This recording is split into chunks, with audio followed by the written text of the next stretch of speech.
tonight, the fire in Essex that's been burning for over a decade. Residents say it's causing nosebleeds, coughs and lung conditions, leaving them terrified of the consequences. It's a horrible feeling. I feel trapped, that I can't do anything about it. We just need some help from someone. We need someone to stand up, take accountability, that the fact that this is a problem.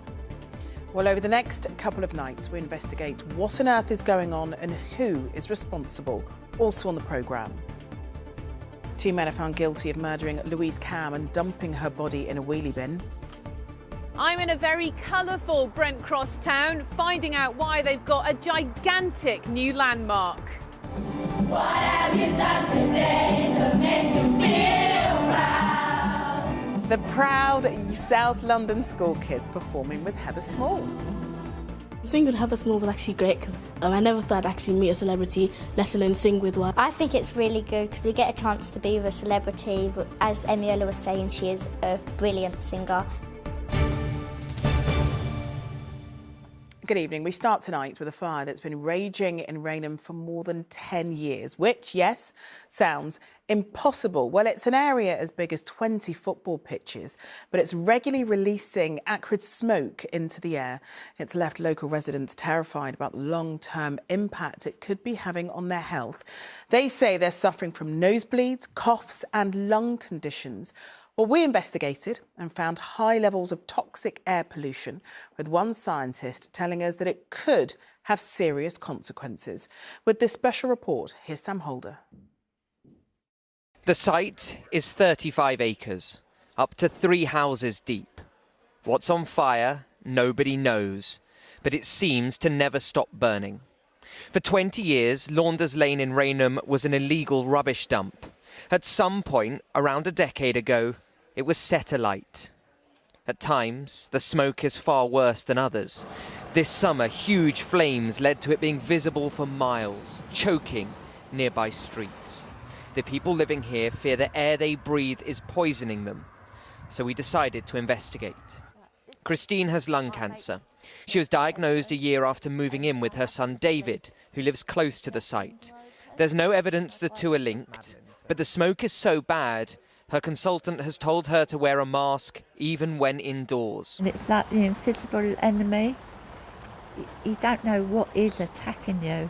All right, I'm 74, I've got a few years left, but my grandson's only 6 and he's breathing it in, and everybody in Rainham, they have nosebleeds, sore throats, difficult in breathing. He goes to the school right round the corner, and what can I do unless I put him in a mask all the time? I'm scared what he's breathing in. I don't know what his future's going to hold, what sort of complications this is going to impose on him in the future. It's a horrible feeling. I feel trapped, that I can't do anything about it. We just need some help from someone. We need someone to stand up, take accountability. Anything could lie below these spewing columns of smoke. The former owner was jailed for drug and weapon smuggling. He used the site for storage. This playground is just a field away from the actual fire. And on certain days, you can almost taste the smoke. The way residents describe it is a kind of drying, acrid sensation at the back of the throat. And what they want to know is exactly what kind of pollution is coming off the site and what kind of effect it's having on their health and the health of their children. I got in touch with a team of environmental scientists at UCL. Dr. Elizabeth Cooper agreed to put in measuring equipment at David's house, about 400 metres from the smoke. We monitored for 2 of the most damaging types of air pollution, both invisible to the naked eye. PM10 particles are just 10 microns across, so can easily get into the lungs. We found that in Rainham, average readings over the week we monitored were 16 micrograms per metre cubed. But next to the fire, it was 85% higher, on average nearly 30 micrograms. PM 2.5 particles are even smaller.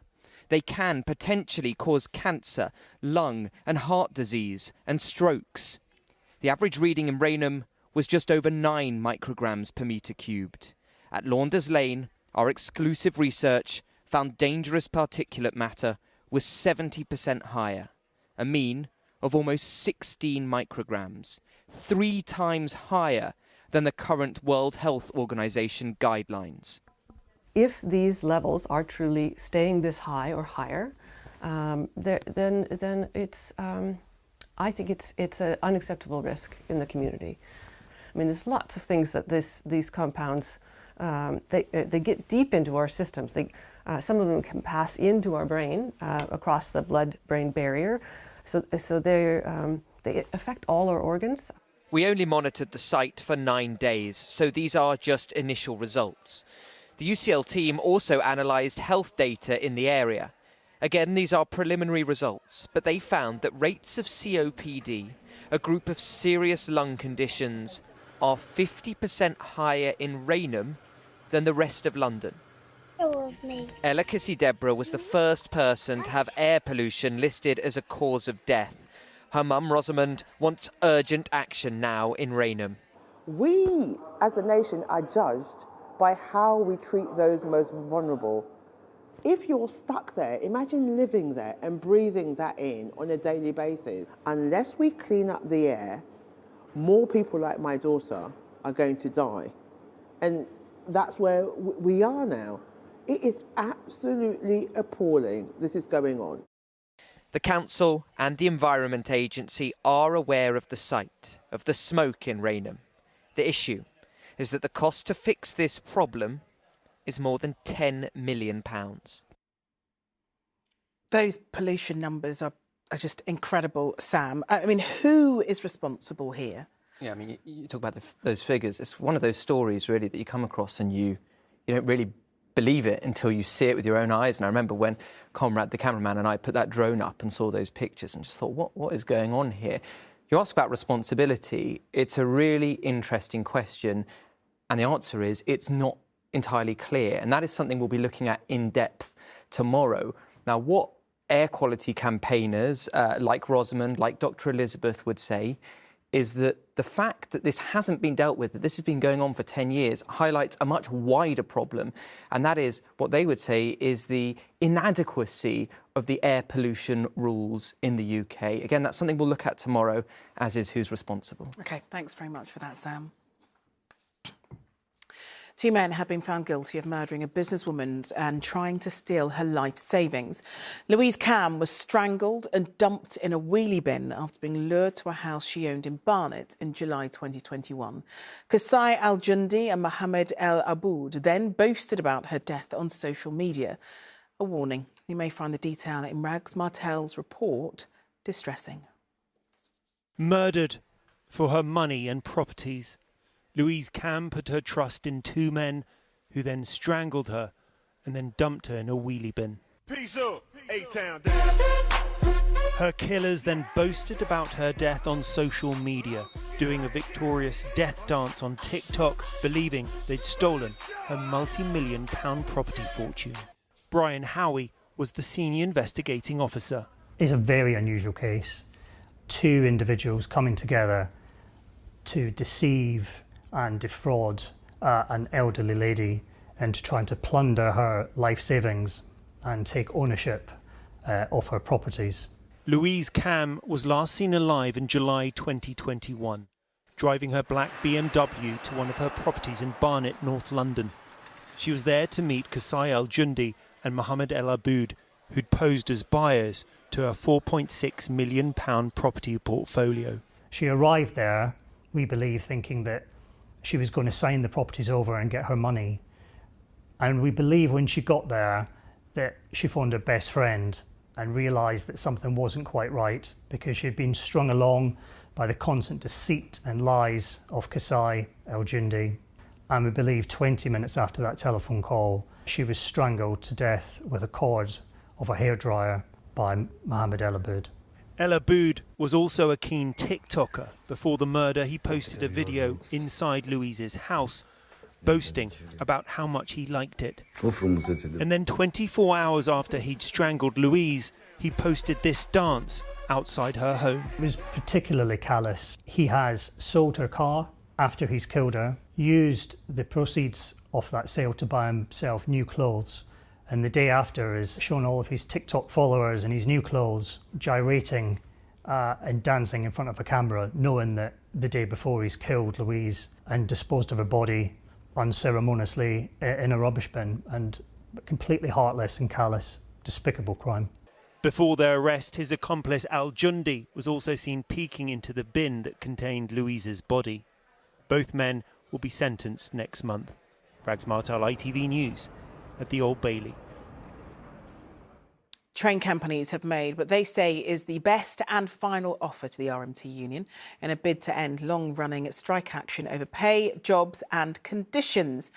This includes a 9% pay rise. The RMT said that it will consider the offer ahead of plans to walk out on the 1st and 3rd of February. And a burst water main has flooded streets in Chiswick. 3 fire engines were called to Bath Road this morning, where cars and pedestrians were left wading through water. Next tonight, 12 months ago, Neil Coyle was the Labour MP for Bermondsey and Old Southwark. Today, he sits as an independent after losing his party's whip. He's being investigated by Parliament after allegedly making racist remarks to a journalist with British Chinese heritage in a Commons bar. He's been speaking to our political correspondent, Simon Harris. How much can you tell us about what happened on the night? What do you remember? Well, I remember all of it, but the process that Parliament's adopted for investigations requires me not to speak to journalists about the investigation. So because the investigation hasn't concluded, I would be breaching a confidentiality agreement that I have signed if I spoke to you about the specifics of the investigation. But what you can talk about is what has happened to you personally. On a personal level, and don't get me wrong, look, I fully accept that at that time there were elements of my behaviour that were problematic, and some of the language I used was unacceptable, and alcohol was a factor in that, but alcohol is not an excuse for poor standards or behaviour, and it's absolutely right and proper. There's investigation into all of the circumstances. But you've acknowledged that you have an issue with drink. Almost a year in, I'm more able to talk about this than I would have been even at the time. So I stopped drinking on the 1st of March last year. I had to stagger down my drinking, for want of a better word, because of the volume that it was at. How much were you drinking? So, 200 units a week. And that was... 14 is the recommended level. Yeah, so I was many multiple times what was considered wise healthily. The habitual drinking after work that I'd never been a day drinker, and the public perception of the alcoholic, someone who's got... But did Parliament contrip to your ability to drink that much? Yes, because it's everywhere within Westminster, but also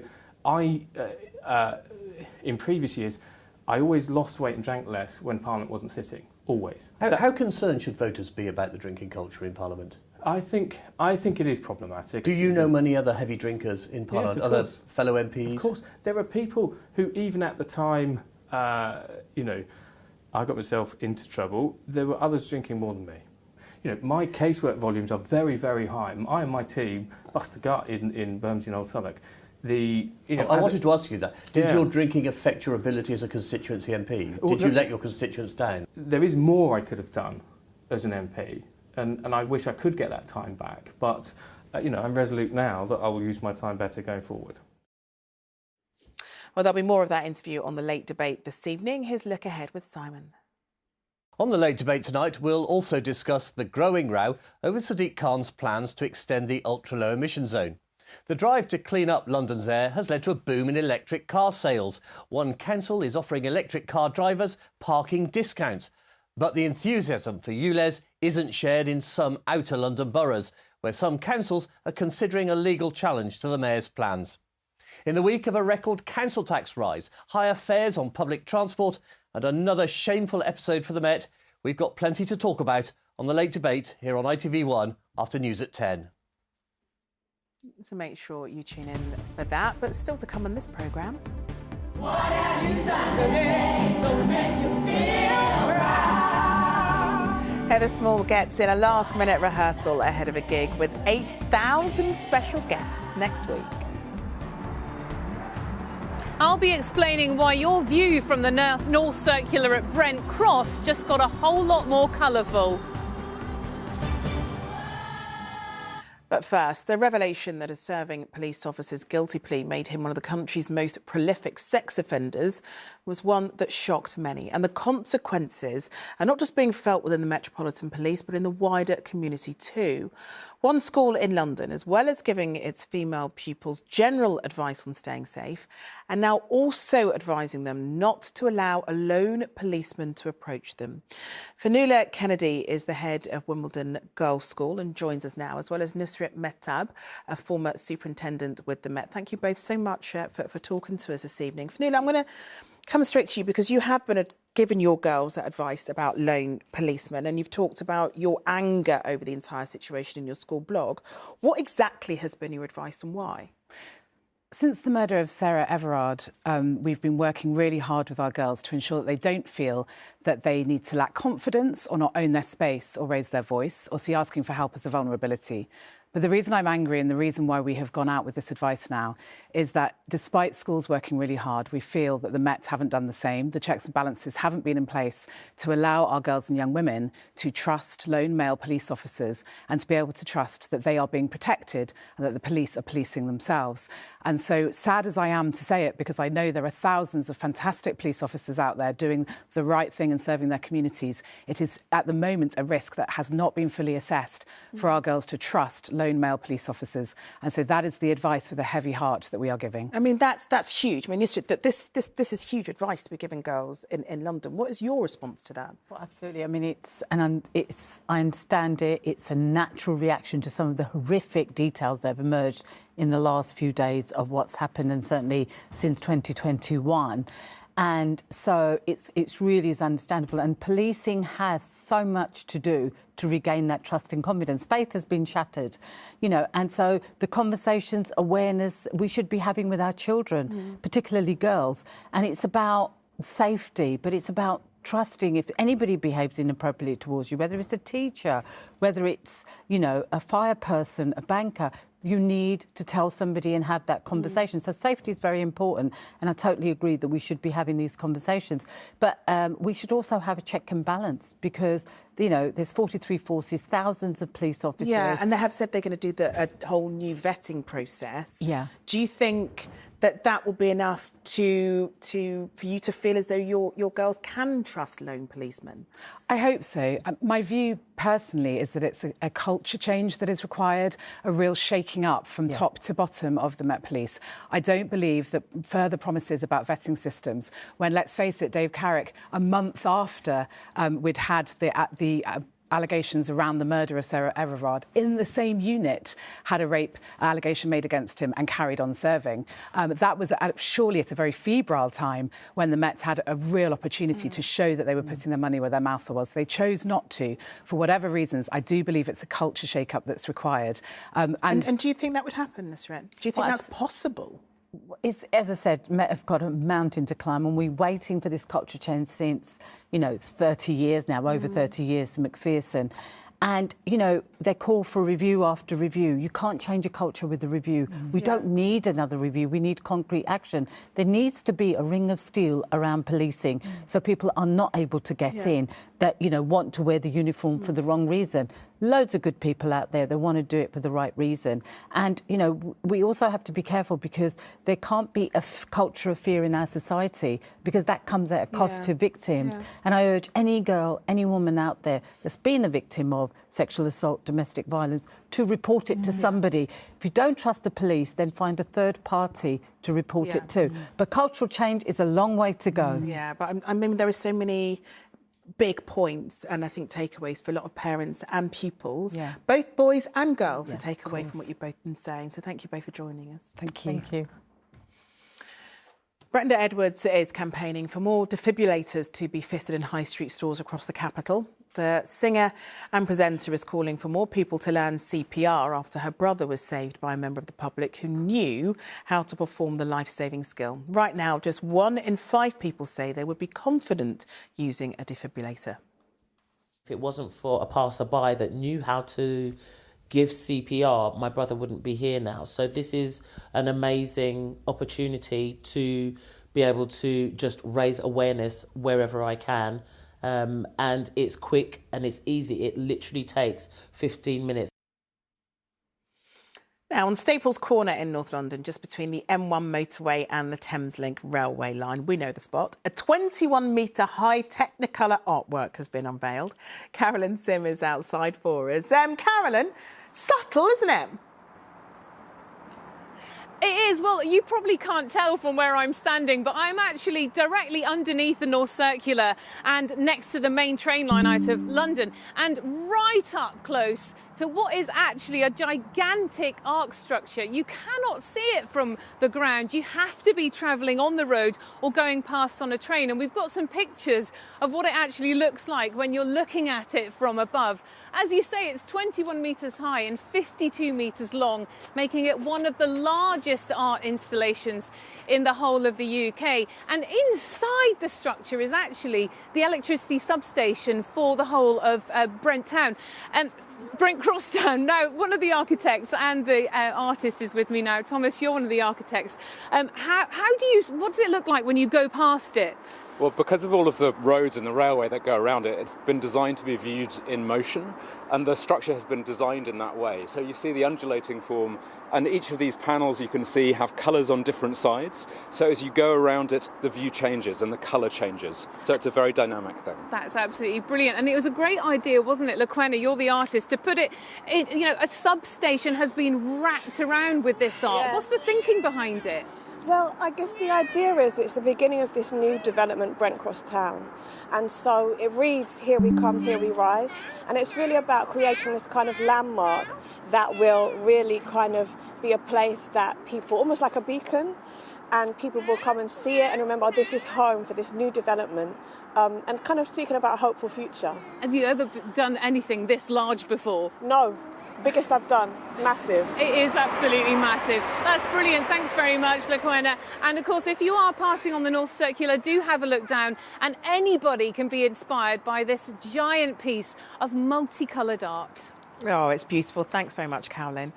Right, this time next week, thousands of school children across the capital are going to have something very special to be proud of.